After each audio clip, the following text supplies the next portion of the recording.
হায় হায় হায়, এর কি হলো? এত কষ্ট করে সব শুরু করলাম, কে নষ্ট করে দিল? কার এত হিংসা আমাদের ওপর? মেরে ফেল ওকে, ওর ভাই তো বলেছে ওকে মেরে ফেলতে। কি? আমার ভাই? তুমি তোমার দিকটা দেখে নাও দাদা। কি বলছিস তুই ভাই? আমি আমার দিকটা দেখে নেব মানে? তোমাকে তোমার দিকটা দেখে নিতেই হবে। এই ঘরে আমি আর তোমাকে থাকতে দেবো না। কিন্তু কেন? এটা তো আমারও বাড়ি। না না, এটা তোমার বাড়ি নয়, তুমি আমার সৎ ভাই। তোমাকে আমার বাবা মা কুড়িয়ে পেয়েছিল। না। এই ঘটনার 3 মাস আগের ঘটনা। দেখ বাবা, আমি অসুস্থ। আমি আজ আছি, কাল নেই। তোদের সম্পত্তি দুভাগে ভাগ করে দিতে চাই। সব থেকে বড় কথা, তোর বাবা বেঁচে থাকলে সবার আগে এটাই করতো। কিন্তু তোদের বাবা তো কবেই মারা গেছে।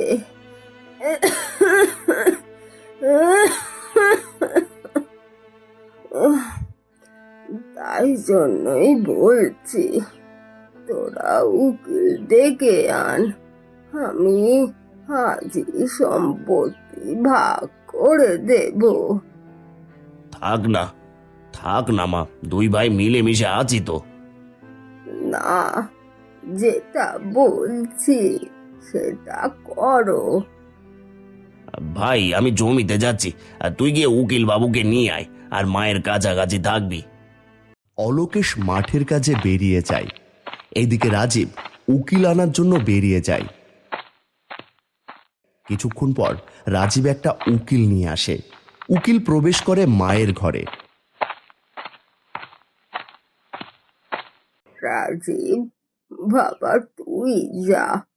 উকিলের সাথে আমার গোপন কথা আছে। মায়ের কথা রাজীব অক্ষরে অক্ষরে পালন করে। সে বেরিয়ে আসে, কিন্তু সে কৌতূহলবশত সব শোনার চেষ্টা করে দরজার আড়াল থেকে। মা কি এমন গোপন কথা বলবে যেটা আমি শুনতে পারবো না? দেখি তো। রাজীব দরজার আড়ালে দাঁড়িয়ে সমস্ত কথা শুনে নেয়। দুই ভাইয়ের নামে সম্পত্তি সমান ভাগ হয়। তার কিছুদিনের মধ্যে তাদের মা মারা যায়। এটা কি করা ঠিক হবে? অবশ্যই এটা করাই ঠিক হবে। যেটা বলছি তুমি সেটা করো। মায়ের হাতটা ধরে এখান থেকে একটা টিপছাপ দিয়ে নাও। রাজীব একটা কাগজে মায়ের টিপছাপ নিয়ে নেয়। অলোকেশ আর রাজীব মায়ের মৃত্যুর কান্নায় ভেঙে পড়ে। মায়ের কাজ সম্পূর্ণ হয়ে যাওয়ার পর একদিন রাজীব তার দাদার বৌদিকে ঘরে ডাকে। হ্যাঁ দাদা, এসো, তোমার সাথে কিছু কথা আছে। হ্যাঁ বল, কি বলবি ভাই? তুমি তোমার বউকে নিয়ে এই বাড়ি থেকে বেরিয়ে যাও। কি বলছিস ভাই? কিন্তু কেন? কি হলো আমার বাড়িতে যে আমি বাড়ি থেকে বেরিয়ে যাব? তোর এত বড় সাহস? চুপ করো, তুমি আমার দাদা নও, তুমি আমার নিজের মায়ের সন্তান নাও। তুমি সৎ, তোমাকে আমার বাবা মা কুড়িয়ে পেয়েছিল। কি বলছিস ভাই? আমি ঠিকই বলেছি, বিশ্বাস না হলে উকিলকে জিজ্ঞেস করো। এসব কি বলছো গো ভাই? আমি তো কিছুই বুঝতে পারছি না। কিন্তু আমি যাব কোথায়? তাছাড়া মা তো সম্পত্তি দুই ভাগে ভাগ করে দিয়েছে। মোটেও না, পুরো সম্পত্তি মা আমার নামে করে দিয়েছে। তুমি আজকে এক্ষুনি ঘর থেকে বেরিয়ে যাবে। কিন্তু ভাই, আমি যাব কোথায়? এক্ষুনি বেরিয়ে যাও এখান থেকে। রাজীব ছলচাতুরি করে সমস্ত সম্পত্তি নিজের নামে করে নিয়েছে। তারপর নিজের দাদাকে ঘর থেকে বাইরে বের করে দেয়। এদিকে অলোকেশ তার স্ত্রী মধুর সাথে রাস্তায় রাস্তায় ঘুরে বেড়াচ্ছে। থাকার একটাও জায়গা নেই। গাছের তলায় দুজনে বসে আছে। রাত তখন গভীর। তোমাকে নিয়ে রাস্তায় এসে পড়লাম। তুমি না বাবার বাড়ি চলে যাও, আমার এখন থাকার কোনো জায়গা নেই। একদম না, এই বিপদের দিনে আমি তোমাকে ছেড়ে কোথাও যাব না। তুমি বুঝতে পারছো না মধু, আমার এখন থাকার কোনো জায়গা নেই। এ থেকে যে কি হয়ে গেল। যা হবে দেখা যাবে। আমার মনে হয় তোমার ভাই ছলচাতুরি করেছে। আমারও তাই মনে হচ্ছে। আমার মা কখনো আমাদের দুই ভাইকে আলাদা করে দেখেনি। কিন্তু এখন আমি কি করব, কোথায় থাকবো? আকাশে ঘন কালো মেঘ জমেছে। বৃষ্টি হলে যে আমাদের সারা রাত ভিজতে হবে। এত রাতে যাবো কোথায়? তোমার মনে আছে নদীর ধারে সেই বুড়িমার কুঠিরের কথা? বুড়িমা তো মারা গেছে। বুড়িমা রোজ যেত আমার কাছে, আমাদের বাড়িতে গল্প করত। আমি বুড়িমাকে খেতে দিতাম। বুড়িমা মারা যাওয়ার পর সেই কুটিরটা তো ফাঁকাই আছে। ওখানে কিছুদিন থেকে একটা ব্যবস্থা করাই যায়, কি বলো? এমন সময় জোরে হাওয়া বইতে শুরু করে। আকাশে ঘন কালো মেঘে ঢেকে যায়। বিদ্যুৎ চমকাতে শুরু করে। ভালো কথা বলেছ।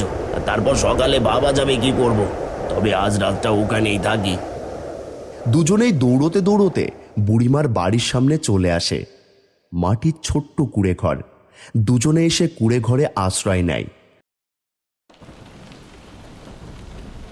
রাতের বেলায় হঠাৎ বুড়িমা স্বপ্নে এসে মধুকে বলে, আমি বেঁচে থাকতে থাকতে এই জায়গাটা মধুমার নামে করে দিয়েছিলাম।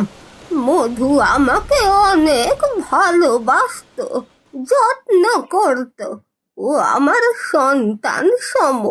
আমার সমস্ত সম্পত্তি মধুমার নামে করা আছে। আর এই ঘরে খাটের তলায় একটা ছোট্ট মাটির কলসি আছে।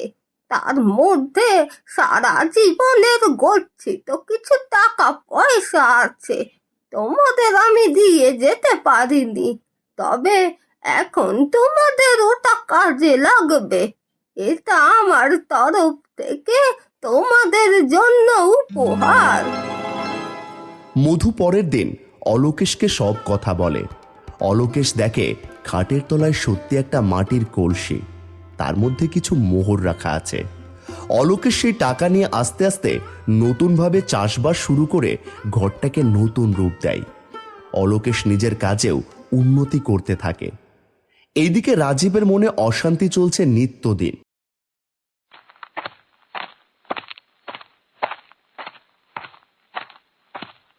না না, এটা হতে পারে না। আমি কিছুতে আমার দাদার সুখ দেখতে পাচ্ছি না। আমিও ওদের সুখ দেখতে পাচ্ছি না। শুনেছি দিদি নাকি গর্ভবতী। আমার এদিকে কোনো সন্তান হচ্ছে না, ওইদিকে ওরা এত সুখে থাকবে, সেটা আমি কিছুতেই মেনে নিতে পারবো না। আমাকে কিছু একটা করতেই হবে। রাজীবের মনে কুমতলব চলতে থাকে। রাজীব একদিন এক অচেনা ব্যক্তিকে অলোকেশের জমিতে পাঠায় তার সমস্ত জমির ফসল নষ্ট করে দিয়ে আসার জন্য। হায় হায় হায়, এর কি হলো? এত কষ্ট করে সব শুরু করলাম, কে নষ্ট করে দিল? কার এত হিংসা আমাদের ওপর? তুমি চিন্তা করো না, যে আমাদের ক্ষতি করছে তার ক্ষতি হবেই। এতে রাজীবের মনে শান্তি হলো না। অলোকেশ একদিন রাতের বেলা শহর থেকে কিছু কাজ করে ফিরছিল। গুন্ডারা গিয়ে অলোকেশের উপর হামলা করে আর তার টাকা পয়সা কেড়ে নিয়ে তাকে মারধর করতে থাকে। আমাকে ছেড়ে দাও, আমাকে ছেড়ে দাও, আমাকে মেরো না, আমাকে মেরো না তোমরা। মেরে ফেল ওকে, ওর ভাই তো বলেছে ওকে মেরে ফেলতে। কি? আমার ভাই? আমি কি বলে ফেললাম? গুন্ডা দৌড়ে পালিয়ে যায়। অলোকেশ অনেক কষ্টে বাড়ি ফিরে আসে। তাকে দেখে তার স্ত্রী বলে, এ কি হয়েছে তোমার? তোমার কি অবস্থা? কি করে হলো? শরীরের কষ্টের থেকে মনের কষ্টটা বেশি মধু, মনের কষ্টটা বেশি। আমার নিজের ভাই আমার সাথে এমন করতে পারবে আমি জানতাম না। এই ভাইটাকে আমি কোলে পিঠে করে মানুষ করেছি, কত ভালোবেসেছি। কি হয়েছে বলো? কি আবার হবে? ভাই আমার সাথে অন্যায় করেছে। তুমি চিন্তা করো না, এর ঠিক শাস্তি ওরা একদিন পাবেই।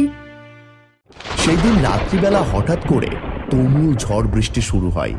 তার সাথে এক বিশাল বড় ঘূর্ণিঝড়। ঝড়টা আস্তে আস্তে এগোতে থাকে রাজীবদের বাড়ির দিকে। সবার প্রথমে রাজীবদের ফসল নষ্ট করে দেয়, তারপর রাজীবদের বাড়িটাও ভেঙে ফেলে। আশ্চর্যের ব্যাপার, ওই ঘূর্ণিঝড় শুধুমাত্র রাজীবদের ঘরটায় তছনছ করে দেয়। এটা কি হচ্ছে? এই ঘূর্ণিঝড় আমার বাড়ি কেন্দ্র করে ঘুরছে কেন? সব লন্ডভন্ড করছে। আমরা যে সব হারালাম গো, সব হারালাম।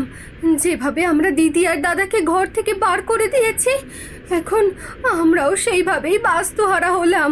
সত্যিই তো, তার মানে মা যেটা বলতো ঠিকই বলতো। কারো ক্ষতি করলে সেই ক্ষতি দ্বিগুণ হয়ে আমাদের কাছেই ফিরে আসে। আর আমি দাদার সাথে অন্যায় করেছি, খুব অন্যায় করেছি। ওই জন্যই বারবার আমার কোল খালি হয়ে যাচ্ছে।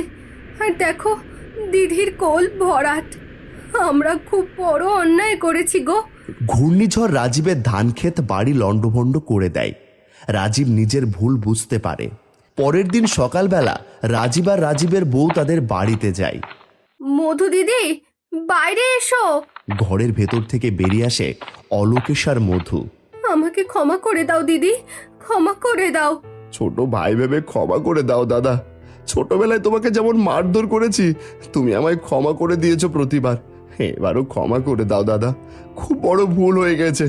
এই জন্য ভগবান আমাদের শাস্তি দিয়েছে, সব শেষ করে গেছে আমাদের। তোর ওপর কোনো রাগ নেই ভাই, তোরা ফিরে যা, তোরা ভালো থাক। আমি আর তোদের সাথে কোনো সম্পর্ক রাখতে চাই না। ক্ষমা করে দাও দাদা, নয়তো আমাদের নরকেও ঠাঁই হবে না। তুই আমার ভাই, আমি তোকে অন্তত এটাই মনে করি। তোকে ক্ষমা করে দিয়েছে, কিন্তু আমি আর তোদের সাথে কোনো সম্পর্ক রাখতে চাই না। চলে যা, চলে যা, এখান থেকে চলে যা। এই বলে অলোকেশ ঘরের ভেতরে প্রবেশ করে। ঘরের বাইরে দাঁড়িয়ে থাকে মাথা নিচু করে রাজীব আর তার বউ। মধু কিছুই বলতে পারে না, চুপচাপ ঘরের ভিতর প্রবেশ করে। এ থেকেই বোঝা যায় কখনো কারো ক্ষতি করতে নেই, তাতে নিজেরই ক্ষতি হয়। কখনো কখনো সেই ক্ষতি নিজের দিক থেকে দ্বিগুণ হয়ে ফিরে আসে।